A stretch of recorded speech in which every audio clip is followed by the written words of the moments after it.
I'm John Zlabek, assistant coach for the 18 elite team at Elevated Volleyball Club in Wisconsin, and I'm also the dad of a high school setter who is about to graduate and play college ball at Bethel University in Indiana.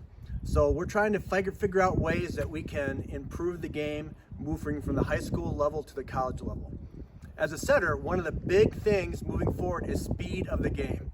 Offenses are faster, hitters are faster, and the setters need to set the ball faster. One of the big factors in the speed of setting the ball in college is the arc. In high school, we're used to these big rainbow arcs, so the hitters have plenty of time to get in place and hit the ball. In college, hitters are faster feet, and the arc needs to be significantly lower. The coach Caitlin has at Bethel says she wants no in-system ball set more than 10 foot 8 inch at the peak of the arc. So we're going to make a structure, almost a canopy or a ceiling, to make sure that none of her in-system balls during practice are higher than that. And that's what we're going to do today. So let's show you how to do it. We made a trip to the Home Depot a few minutes ago, and for $60 we got this equipment. All we have here is 10 pieces of PVC pipe that's 1.25 inches in diameter, and they're 10 feet long, so 10 of those. And then we also purchased 8 T sections to connect the PVC pipe that we're going to cut, and then 4 90-degree sections to connect PVC pipe, and we'll see how those work in a little bit. Cost for this, each of these is a little under $2, and each of the PVC pipe is a little over $4, so $60 in all. You will also need a PVC saw. Any saw will work, but PVC saw is a little bit better, so that's a few dollars. You don't have one. And a tape measure and a Sharpie pen, and we're all good to go. All right, so we already made one of these just to demonstrate, and this is our original 10-foot pole here. Before we started, I made a note of the bottom of this, and I put an F for factory cut. The factory cut, of course, is going to be the smoothest and straightest cut. This is going to be the end that's going to be on your driveway, so I want to make sure that's flat as possible.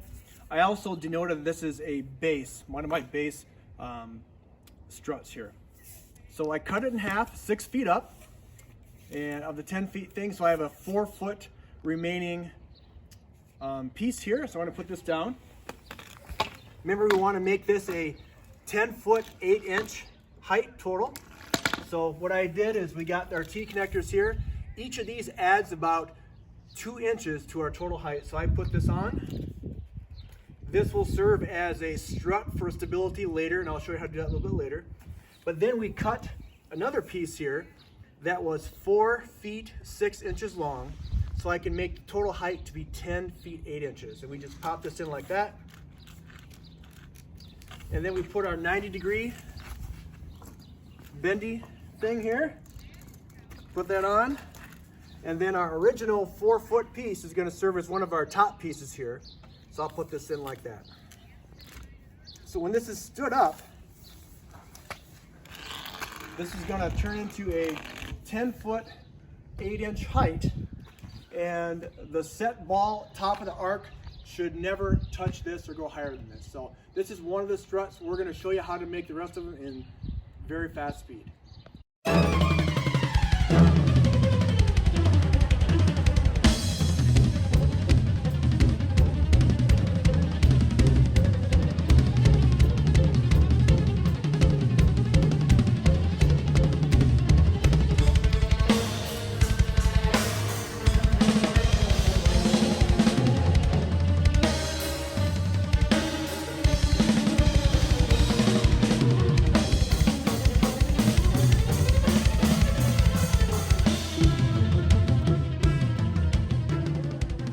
Now we've constructed 2 of these base pieces, both with the factory edge in the ground and both with the T connector in the middle here, about 6 feet up.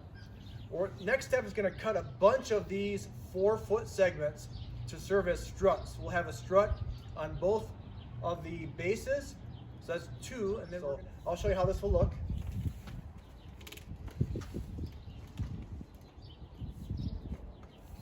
So you can see here, this gives stability, and then this will be one of the 2 bases to that. Okay. through trial and error, we learned that we need to do a little different step for the very top. So we can connect the 90-degree curve at the top to another piece, a T-piece like we talked about earlier. We just need to create about a 3-inch piece and cut those out that will connect these together. So we will do that now, and we'll show you how it all fits together. Once you get the 3-inch piece, you want to connect this very, very tightly. And this is a key step. You want to connect this 90 degrees to each other like this, and then really cram that in super tight, like the tightest you can imagine, so that it's on there, but make sure it's about 90 degrees to start with. You can adjust it. That has to be super tight. And feel free to adjust it if you need to. And we're going to do this to all 4 top connectors. So the next step is put this together, and we'll do one, demonstrate one, and then we'll show you how to put it together. So we're going to take this, and we're going to put this on very tightly, exactly 90 degrees. Then we're going to connect this pole very tightly.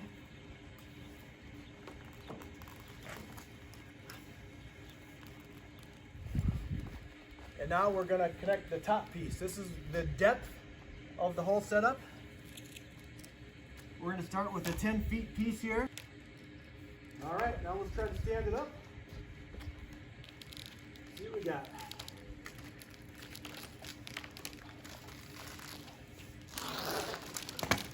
Oh, let's turn it over here. See over there.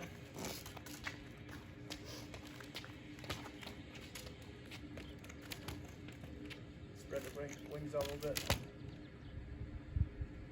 There we go. Yeah!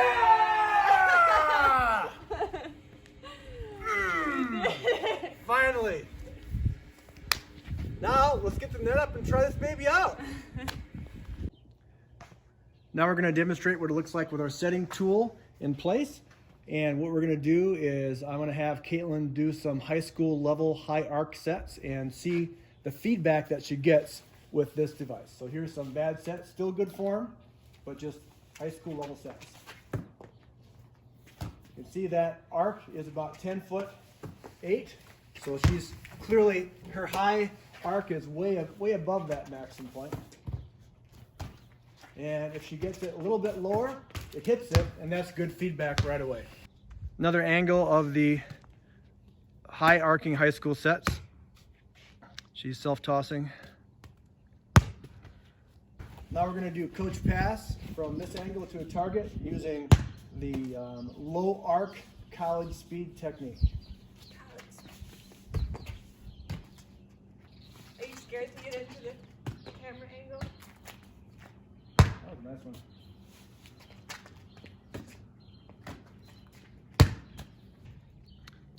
Now we're going to do good sets using this as a feedback mechanism.